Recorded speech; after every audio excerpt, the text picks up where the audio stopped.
നിയന്ത്രണം വിട്ട tipper lorry കൊട്ടാരക്കരയിൽ ട്രാൻസ്ഫോമർ ഇടിച്ചു തകർത്തു.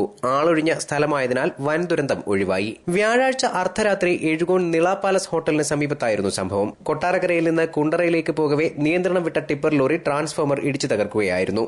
സംഭവം നടന്നയുടൻ ഡ്രൈവർ ഓടി രക്ഷപ്പെട്ടു. ഇടിയുടെ ആഘാതത്തിൽ ട്രാൻസ്ഫോമറും 4 പോസ്റ്റുകളും പൂർണ്ണമായും തകർന്നു. KSEBക്ക് 4 ലക്ഷം രൂപയുടെ നഷ്ടമുണ്ടായതായി അധികൃതർ വ്യക്തമാക്കി. എഴുകോൺ പോലീസ് കേസെടുത്തു. വാഹനം കസ്റ്റഡിയിലെടുത്തിട്ടുണ്ട്. ഒളിവിൽ പോയ ഡ്രൈവർക്ക് വേണ്ടി പോലീസ് അന്വേഷണം ആരംഭിച്ചു. 12 മണിക്ക് ശേഷം വലിയ സൗണ്ടോടുകൂടി സപ്ലൈ പോവുകയുണ്ടായി. ഓഫീസിനടുത്ത് തന്നെ ആയതുകൊണ്ട് ജീവനക്കാർ ഉടനെ വന്ന് നോക്കുകയുണ്ടായി. ട്രാൻസ്ഫോമർ ഫെൻസിംഗ് അടക്കമുള്ളതായിരുന്നു. ഫെൻസിംഗുള്ള ട്രാൻസ്ഫോമർ ബന്ധിൽ സ്ഥാപിച്ചിരുന്നതാണ്. അത് മൊത്തം ഇടിച്ച് തകർന്ന് ട്രാൻസ്ഫോമർ മറിഞ്ഞ് നിലത്ത് കിടക്കുന്ന സ്ഥിതിയിലാണ് കാണപ്പെട്ടത്.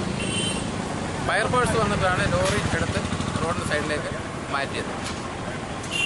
ഡ്രൈവർ അതിന് മുന്നേ തന്നെ ഈ അപകടം ഉണ്ടായ സമയത്ത് തന്നെ ഓടി രക്ഷപ്പെട്ടു എന്നാണ് അറിയാൻ കഴിഞ്ഞത്. ഇലക്ട്രിസിറ്റി ബോർഡിന് ഏതാണ്ട് 4 ലക്ഷം രൂപയുടെ നഷ്ടം ഇതുമൂലം സംഭവിച്ചിട്ടുണ്ട്. News bureau, Kottarakkara.